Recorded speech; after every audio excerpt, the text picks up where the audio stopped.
إبراهيم البلوي، تنتصر اليوم والأهم أن لا يدخل في مرمى الاتحاد أي هدف. ألف مبروك هذا الانتصار. الله يبارك فيك وأبارك للجماهيرية الاتحادية والجميع الجماهيرية الاتحادية والسعودية وفي الخليج.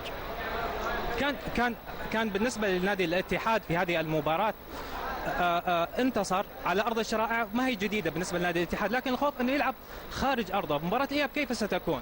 اليوم احنا طبعا لا نفرط بالفرح، اليوم شوط أول انتهى، الشباب فريق مو بسيط بطل كاس الملك، شوط ثاني في الرياض إن شاء الله بنركز. يعني اليوم أنا دائما أرجع وأقول ظروف الاتحاد لا أجانب لا مع أعداد، يعني ظروف إذا تأهلنا في دور الثمانية إن شاء الله حيكون هذا إنجاز، وبإذن واحد أحد إذا تأهلنا بعد كذا يكون في تجهيز للفريق. لكن إن شاء الله هذا شوط أول، لا نفرط، نركز الأسبوع هذا في المعسكر، حيكون في معسكر يوم السبت، نركز إن شاء الله ننتهي من الشوط الثاني ونسأل الله التوفيق.